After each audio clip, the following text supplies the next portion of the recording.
Hey everyone, Brian Dodd here with Brian Dodd on Leadership, and boy, it's been quite a week, hasn't it? And so what I want to do is I normally do these video coaching moments once a week, and usually do it on Monday or Tuesday.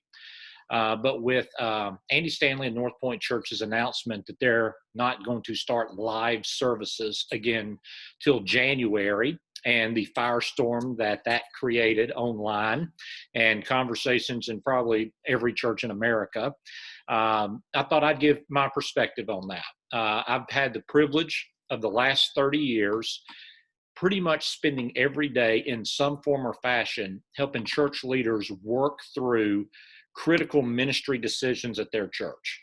And so I've been exposed to a lot and seen a lot. And I really want to bring what I think is a unique perspective on this discussion and try to, just bring some balance to it, if I can use that term, because many times Andy will make an announcement and it creates quite a response and quite a passionate response. And this one has been no different. Several years ago, I had the privilege of spending 5 years on the elder board for Fellowship Bible Church, which is pastored by Dr. Crawford Loritz.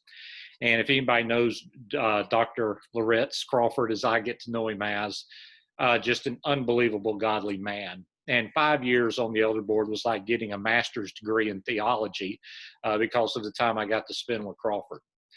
But the way I approached a lot of decisions, and I can still default into this because of just how I was brought up as a leader, but I viewed ministry very pragmatically. I came up under the Bill Hybels teaching during that era, the Willow Creek teaching. Andy, of course, was a major influence in my life as well. So I viewed everything just very pragmatically. And when you look at kind of what I would call the CEO model of leadership at the local church, you can look at a situation at a church and you can glean your understanding or thought process by what Apple is doing when Steve Jobs was the CEO, what Starbucks is doing, what the New England Patriots are doing. And you would use the Bible as well. I mean, you would just literally gather information from anywhere. And of course, the Bible had its revelatory information, and then you had the common grace information of things that were going on in the world. But I tended, just the way I was brought up, or I grew up and was discipled and things of that nature, I would tend to drift into the pragmatic common grace way of viewing things. And I remember we was in one particular elders meeting, and we were really wrestling with a topic, and it was getting kind of passionate. And there was our associate pastor at the time. His name was Shane Freeman. And Shane is now a pastor at a church in the Charlotte area. And I was sitting here, and a gentleman named Terry Ford was here, and Shane was over here at the end of the table. And Shane was just, if you know him, I mean, he's just an extremely kind, generous, nice human being. And you can tell Shane was getting a little, I guess, agitated would be the word. But in his very gentlemanly, very gentle, but very firm way, I said something and he goes, "I think we should probably discuss this from a biblical perspective." And the funny thing, I remember that. And honestly, being candid, it kind of stung, but it was the words from a friend. So God was able to use it in my life. But when I rotated off the elder board and I looked back on my time there, and things I liked what I did, things I wish I would have never done. I remember I even had to go to Crawford and apologize for some things. And I never forgot Shane saying that.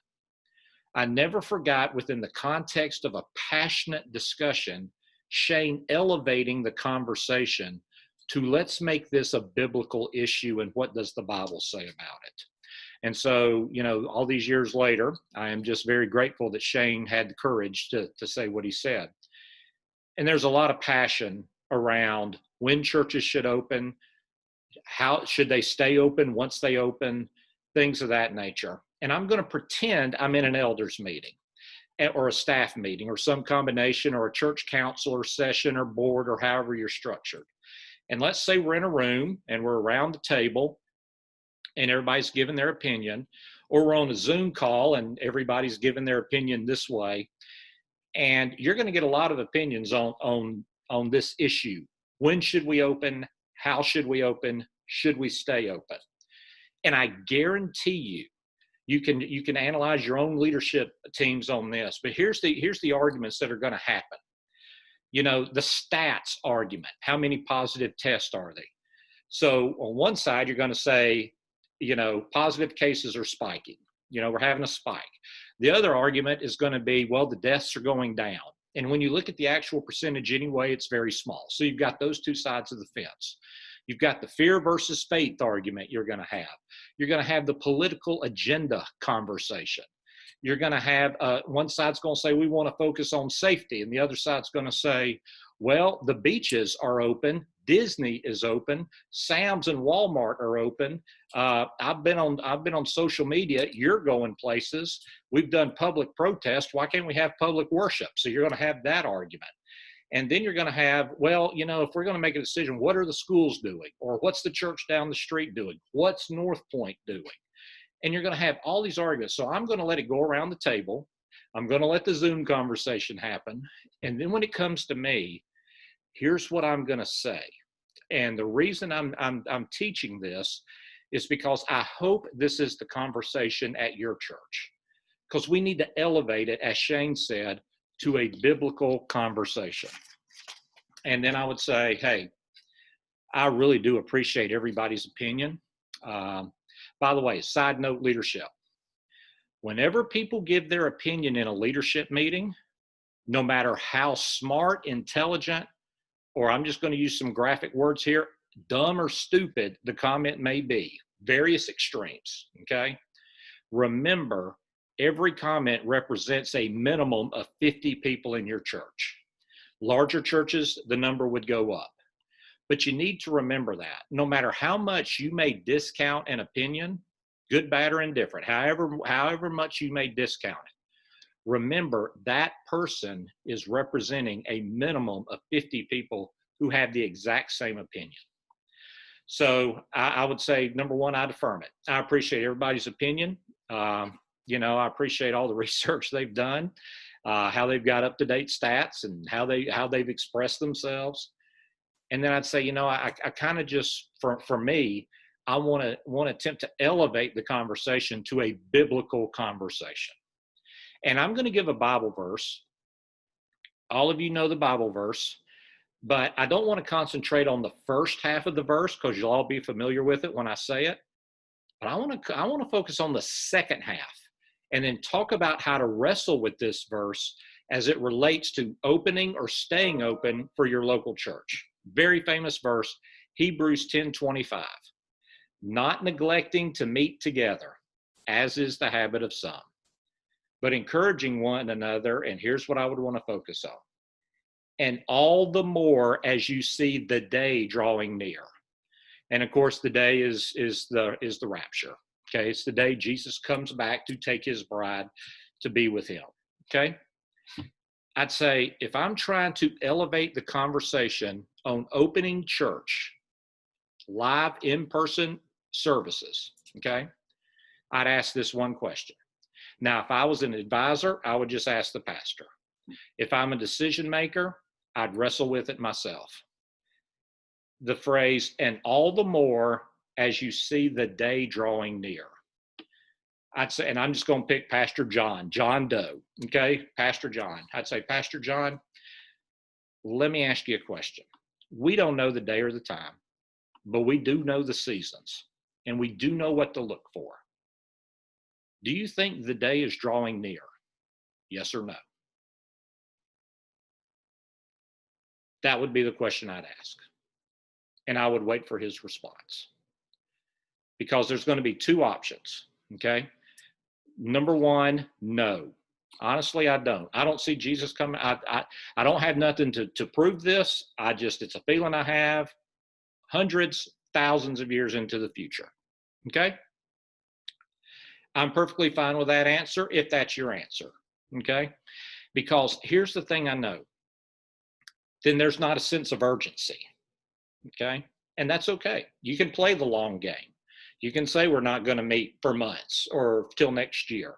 By the way, in terms of meeting next year, just a theory I have. I don't have any insider information.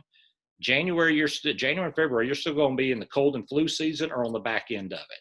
So people who say I'm not opening till next year, I think most likely they're probably looking at an Easter reopening, do a big event on Easter. Have no inside information on that, just looking at the calendar, just a guess that I have. Okay, if somebody says, well, I don't know, I think I need to pray about that. Well, then the answer is no. Okay, because once again, what drives the answer to that question is urgency.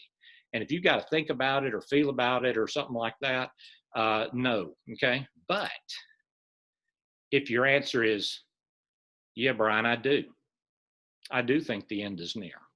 I do think Jesus is coming back soon. When I look at the world and I see what's going on, it breaks my heart. And I do think Jesus is coming back soon. Then what happens is the Bible makes the decision for you when to reopen. Because if you do think the day is drawing near, the text gives you the instructions. Not neglecting to meet together, not only not neglecting to meet together, all the more as you see the day approaching. So, in other words, if you think Jesus is coming back soon, the answer to the should we open our church question is made for you. Obviously, the answer is yes. We don't have much time yet. We have to tell as many people about Jesus as possible. We've got to gather together again. I think the question is, what does all the more mean? If I'm an elder at a church, if I'm a pastor, opening on Sunday, if I think Jesus is coming back soon, is a given. I'm wondering, do we resurrect Sunday night and Wednesday night church? I've got to answer the all the more question. So what I would do is I would go to God's word, look at the text, then begin a biblical decision grid and create a biblical decision grid around what does the text say. And once again, if I don't think Jesus is coming back in my lifetime, okay, then I can look at what the schools do. I can look at what another church does. I can go by what I'm feeling and what I'm praying about and what people around me are saying. But if I think Jesus is coming back soon, the text gives me the instructions on how to respond to that. So I hope that helps. I've met Andy a couple of times. I don't know if he knows me or not. I don't go to North Point. I'm not on the North Point leadership team. I can't speak for Andy, by the way, or any member of his leadership team. Here's what I do know. I don't have to give an eternal account for what North Point does or for what Andy does. They do, okay? And they seem to be very confident in their decision. But here's the thing. As a leader in a local church, I've got to give an eternal account for my church. And I'm not going to have to answer for the church down the street or the local school system or anything of that nature. It's going to be, God, what did I do with my leadership team, my prayers, your word, and did I make a decision that was honoring to you based upon the text and what you have called our church to do in our unique community at this unique moment in time in human history? So here's what I'm telling you. Final thoughts, just to recap. I'm not telling any church what to do. You've got to answer that between your pastor, your staff, and your elders, council, session, board, however you're structured. You've got to answer that, okay? All I'm telling you is this. Raise the level of conversation. Raise it above what everybody else is talking about. And as Shane Freeman so effectively told me that one night, it stung, but it was some of the best advice I ever got. Let's have a biblical decision or a biblical conversation about this and make a decision off that. And my advice is to take Hebrews 10:25 and wrestle with that text and then do what God tells you to do based upon that text. So I hope this helps. Hope it helps your church. Hope it provides some assistance in your next leadership meeting and kind of helps clarify the conversation and removes a lot of the divisive things. And then you just get to wrestle with the text. So it's an honor to invest in you. If I can ever serve you in any capacity, don't hesitate to reach out to me, and God bless.